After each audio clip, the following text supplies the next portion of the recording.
Last हम बात कर रहे थे अपनी यूनिट इकोनॉमिक बॉटनी यानी आर्थिक वनस्पति विज्ञान पर, और उसी यूनिट का जो अगला हिस्सा है हम बात कर रहे हैं चैप्टर नंबर 20 पर। हमने लास्ट बात कर ली थी चैप्टर नंबर 17 और चैप्टर नंबर 19 पर। 18वां पार्ट हमने किया नहीं क्योंकि वो प्रैक्टिकल से जुड़ा पार्ट है, इसलिए प्रैक्टिकल के मैटर के साथ करेंगे उसको। चैप्टर नंबर 20 का नाम है जैव ऊर्जा। ऊर्जा जो है कार्य करने की क्षमता को कहते हैं, और उसमें भी जैव शब्द लग गया है, यानी कि जैविक साधनों से प्राप्त ऊर्जा। अब जैविक साधनों के लिए जो विकल्प हमारे इस चैप्टर में दे रखे हैं वो ये सारे विकल्प हैं, जिनमें जैव भार यानी कि जैविक स्रोत, काष्ठ यानी लकड़ी, गोबर गैस, बायोडीजल के अंदर वो पादप जिनसे डीजल प्राप्त होता है उनका अध्ययन करते हैं, और स्टार्च से भी एथेनॉल बन सकती है। ये सब इसके बारे में पढ़ने। पाठ की शुरुआत करने से पहले हम कुछ बेसिक बात करते हैं। प्रकृति में जितनी भी ऊर्जा इस समय उपलब्ध है जिसको काम में लिया जा रहा है, उस ऊर्जा का लगभग 18% भाग नवीनकरणीय साधनों से प्राप्त हो रहा है। नवीनकरणीय साधन छोटी क्लासों की परिभाषा है, यानी ऐसे साधन जिनको हम दोबारा से तैयार कर सकते हैं, यानी जिनका नवीनीकरण हो सकता है, जिन्हें पुनर्निर्माण कर सकते हैं, जिसमें सौर ऊर्जा, पवन ऊर्जा, जल ऊर्जा ये आते हैं। अनवीनकरणीय संसाधन जो है वो ऊर्जा की पूर्ति करते हैं 82%। ये वो साधन है जो एक बार समाप्त हो जाएंगे तो इनको दोबारा से तैयार नहीं किया जा सकता। इसके सबसे बड़े उदाहरण, जैसे इसका उदाहरण हो सकता है सौर ऊर्जा, और इसका उदाहरण हो सकता है जैसे इसमें अपन बात कर सकते हैं कोयला या जीवाश्मी ईंधन, पेट्रोल, डीजल, सब इसी में आए।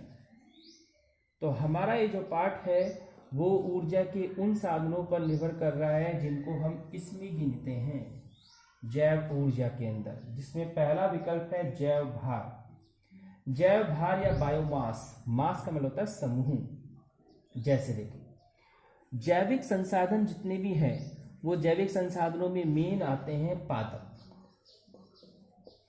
पादपों की एक खास विशेषता है, पौधे जो है सूर्य के प्रकाश की उपस्थिति में अपना भोजन तैयार कर सकते हैं, यानी वो प्रकाश संश्लेषण करते हैं। प्रकाश संश्लेषण के पश्चात वो सौर ऊर्जा जो है उसको अपने अंदर एकत्रित कर लेते हैं, और पौधे भोजन को किस रूप में इकट्ठा करते हैं? स्टार्च के रूप में। अब पादप के जो अवशेष होते हैं, जैसे पेड़ से टूटी हुई पत्तियां या पेड़ की डालियां, ये जो अवशेष है इन अवशेषों से भी ऊर्जा प्राप्त हो सकती है, और इन अवशेषों को जैव भार कहते हैं। इनको ऊर्जा के साधन के तौर पर यूज किया जा सकता है। दूसरा है काष्ठ। काष्ठ पर एक छोटा क्वेश्चन बन सकता है, जैसे लकड़ी। ईंधन का सबसे बढ़िया स्रोत, सबसे सस्ता स्रोत लकड़ियां ही हैं, जो ग्रामीण क्षेत्रों में अक्सर जो है ईंधन के रूप में काम में ली जाती है। लकड़ी के तौर पर हम ईंधन को इसलिए यूज कर रहे हैं क्योंकि ये सस्ता है, आसानी से उपलब्ध हो जाता है, जलने में अच्छा है, लेकिन इसका एक नकारात्मक प्रभाव होता है कि ये जो है जब इसको जलाते हैं तो पर्यावरण को प्रदूषित करता है। काष्ठ के रूप में हम कई पेड़ पौधों का चयन करते हैं, जिनमें मेन अपने राजस्थान क्षेत्र की बात करें तो रोहिड़ा हो सकता है, खेजड़ी है जिसमें, इसके अलावा कीकर हो सकता है। तो इनके वैज्ञानिक नाम वगैरह एक दो का हमने जिक्र किया है, जैसे खेजड़ी है प्रोसोपिस सिनेरिया, या ढाक है ब्यूटिया मोनोस्पर्मा, बबूल है अकेसिया नाइलोटिका। तो एक छोटा क्वेश्चन, यहाँ सबसे बड़ा क्वेश्चन गोबर गैस का बन सकता है। नेक्स्ट टॉपिक है गोबर गैस संयंत्र। ये इस पार्ट में अपना 2 नंबर का टॉपिक बन सकता है, बाकी सब इसमें छोटे छोटे टॉपिक। गोबर गैस संयंत्र में एक छोटा क्वेश्चन मिलता है, गोबर गैस क्या है, जिसको हम बायोगैस भी बोलते हैं। ये गोबर से प्राप्त होती है। आप ये जानते हैं गोबर को सड़ाने से गैस बनती है। इस गैस को हम व्यावसायिक स्तर पर घरों में तैयार कर सकते हैं, जिसके लिए हमें गोबर गैस संयंत्र लगाना होता है। इस संयंत्र की बनावट को मैंने चित्र के माध्यम से बताया। इसमें एक मुख्य टैंक होता है जो लगभग 8 से 10 फीट गहरा एक गड्ढा होता है, सीमेंट युक्त यानी कि पक्का होता है। इसको आवश्यकता अनुसार, जैसे गोबर की मात्रा के अनुसार कम या ज़्यादा इसका साइज कर सकते हैं। जैसे अधिक मात्रा में गोबर है तो हम बात करते हैं, इसमें एक मुख्य टैंक होता है जिसको बोलते हैं डाइजेस्टर। डाइजेस्टर टैंक भी कहते हैं। डाइजेस्ट एक अंग्रेजी का शब्द है जिसका मतलब होता है पाचन करना, यानी इसमें गोबर को पचाया जाता है। दूसरी चीज, हम बात करते हैं ये टैंक जो होता है इसकी गहराई लगभग 8 से 10 फीट की होती है और सीमेंट युक्त पक्का टैंक होता है। दूसरी चीज़, इसमें गोबर को पानी के साथ मिला के इसका एक विलयन बनाया जाता है और उसको पाइपलाइन के जरिए डाला जाता है।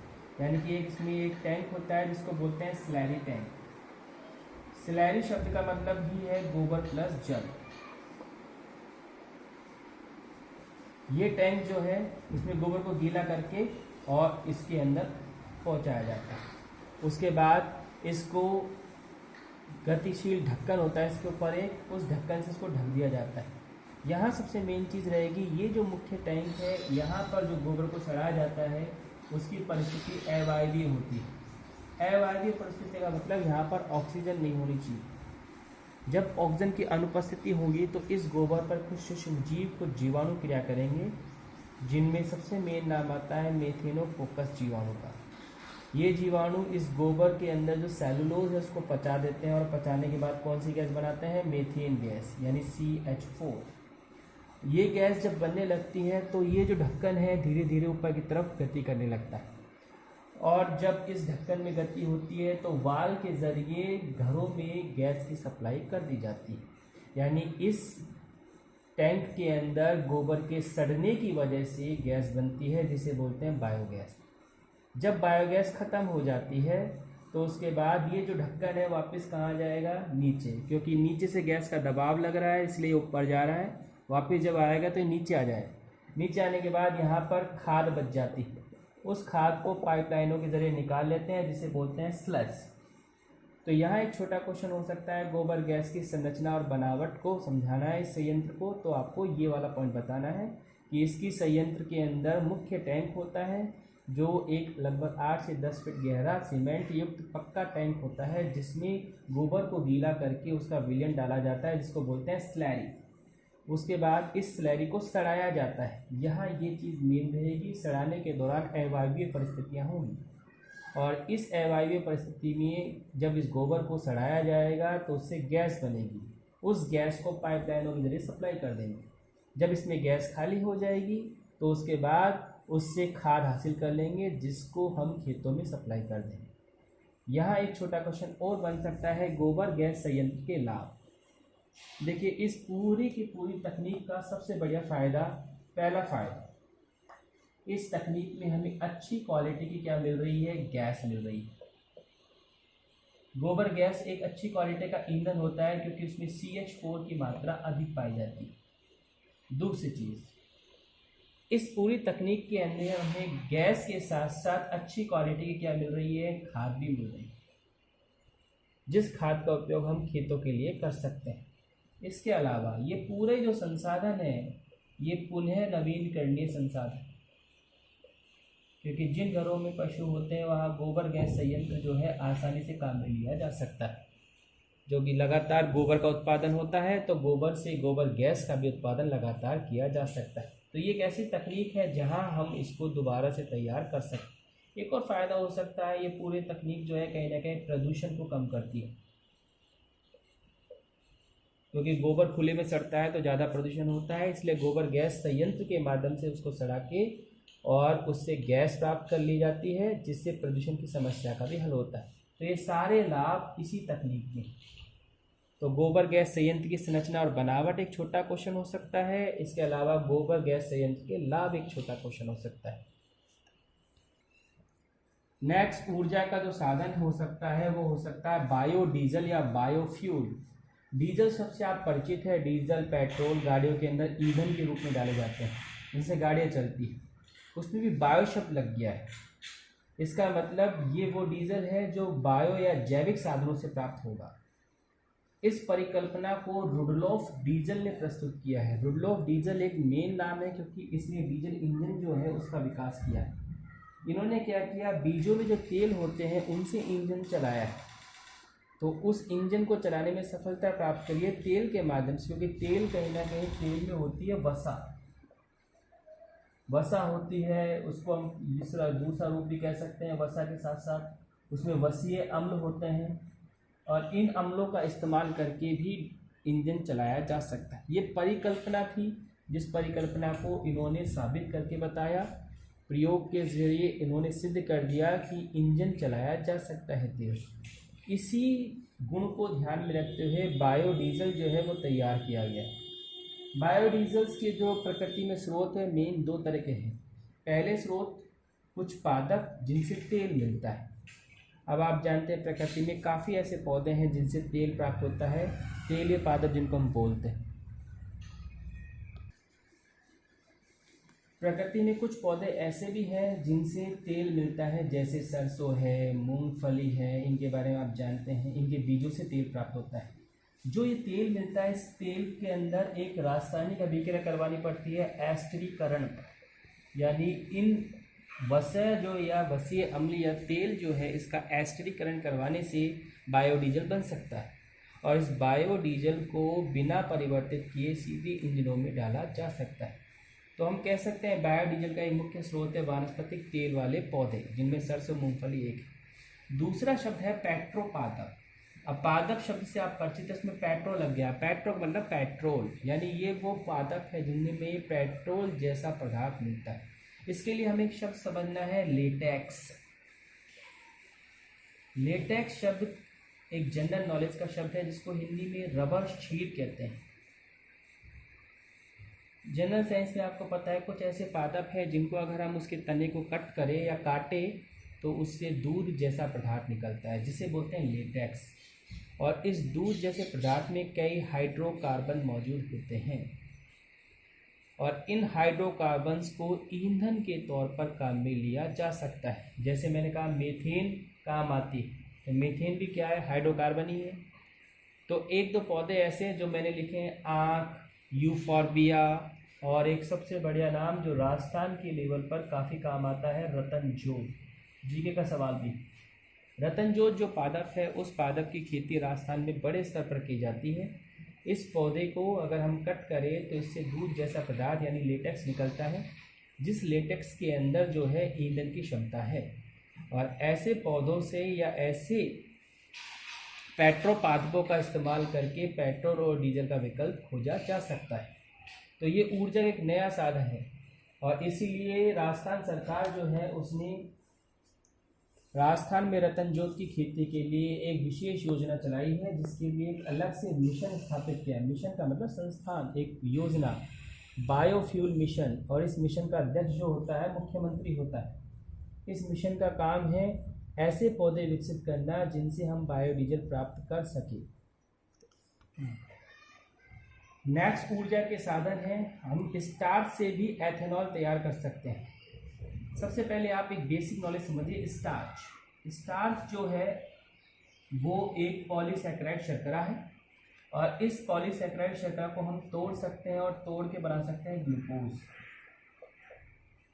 क्योंकि पाचन वाली क्रिया में हमने पढ़ा है पॉलीसैकेराइड टूट के डाइसैकेराइड और डाइसैकेराइड टूट के मोनोसैकेराइड शर्करा में बदलता है। ये पॉलीसैकेराइड शर्करा का एग्जाम्पल है और जब इसको तोड़ा जाएगा तो ये टूट जाएगा मोनोसैकेराइड शर्करा में। अब हम ग्लूकोज को भी बदल सकते हैं। ग्लूकोज जो है उसको बदल के अल्कोहल तैयार कर सकते हैं। जो शराब उद्योग की अभिक्रिया जो है वो उसके आधार पर है। मैं रिएक्शन लिखूँ, ग्लूकोज का सूत्र है C6H12O6 और इसको अगर हम अवायवीय परिस्थिति में रखें, इसकी उपस्थिति में, यीस्ट की उपस्थिति में, तो ये अल्कोहल बदल जाता है C2H5OH प्लस CO, यानी अल्कोहल बन गया। इस अल्कोहल का इस्तेमाल भी ईंधन के तौर पर कर सकते हैं।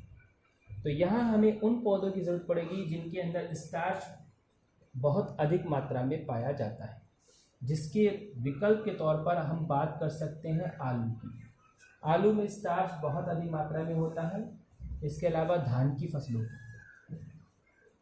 फसलों में गेहूँ, जौ, अनाज सारे इसी में आते हैं। इन सब फसलों के अंदर स्टार्च प्रचुर मात्रा में पाया जाता है, इसलिए हम इनको कार्बोहाइड्रेट के स्रोत के तौर पर काम में लेते हैं। और ये जो फसलें हैं, इन फसलों से हम स्टार्च हासिल करके क्या बना सकते हैं, अल्कोहल बना सकते हैं। और इस अल्कोहल से जो है हम ईंधन प्राप्त कर सकते हैं। इसलिए ऐसे पादपों को हम ऊर्जा पादप भी कहते हैं, क्योंकि ये वो पौधे जिनसे ऊर्जा मिल रही है, पर किस रूप में मिल रही है? अल्कोहल के रूप में मिल रही है। जैसे एक और बढ़िया नाम लूँ मैं, गन्ना। गन्ना में मिठास है, मिठास का मतलब गन्ना में क्या मौजूद होती है? शर्करा। इस शर्करा से हम क्या बना सकते हैं? अल्कोहल बना सकते हैं। इस अल्कोहल का इस्तेमाल करके गाड़ियाँ चलाई जा चुकी हैं, जिसके लिए हमने पाठ में एक विशेष जिक्र किया है ब्राज़ील का। ब्राज़ील के अंदर 1975 में एक प्रोग्राम या एक कार्यक्रम चलाया गया, जहां ब्राज़ील के अंदर जो गाड़ियां हैं उन गाड़ियों को या तो अल्कोहल से या 20% अल्कोहल और पेट्रोल के मिश्रण से चलाया गया है, और ये एक सफल प्रयोग हो चुका है। अर्थात अल्कोहल से भी गाड़ियां चलाई जा सकती है, ये चीज़ साबित हो चुकी है। अगर हम चीनी उद्योग की बात करें तो चीनी उद्योग के अंदर एक मुख्य स्रोत जो होता है, जैसे हम चीनी उद्योग में क्या है, गन्ने के रस से चीनी बना लेते हैं, उसके बाद एक और उत्पाद मिलता है शीरा। इस शीरा से ही आगे बूरा वगैरह बनता है, तो इस शीरे का इस्तेमाल करके भी अल्कोहल तैयार की जा सकती है। भारत में ऐसे संयंत्र लगाए जा चुके हैं जहां पर चीनी से, शीरा से या स्टार्च से अल्कोहल बनाकर गाड़ियां चलाने का जो योग है वो चल रहा है। ये यूपी के अंदर, महाराष्ट्र के अंदर इस तरह के संयंत्र लगाए जा चुके हैं। लास्ट ऊर्जा का जो स्रोत है वो है शैवाल। शैवालों को हाइड्रोजन फैक्ट्री नाम दिया। जनरल साइंस में अगर आपने सुना हो तो हाइड्रोजन आजकल एक नया विकल्प आ रहा है ईंधन का, जहां हाइड्रोजन से गाड़ियां चलाई जा रही है। शैवाल को हाइड्रोजन के स्रोत के तौर पर यूज़ कर सकते हैं। जैसे देखिए, हमने अभी इस पाठ में बात की प्रकाश संश्लेषण क्रिया की, और ये अपना आगे पाठ भी है पूरा। प्रकाश संश्लेषण प्रक्रिया जो होती है वो प्रक्रिया में पौधे अपना भोजन बनाते हैं। दुनिया में, प्रकृति में जितना भी प्रकाश संश्लेषण होता है उसका आधे से ज़्यादा यानी लगभग 55% प्रकाश संश्लेषण अकेले कौन करते हैं? शैवाल।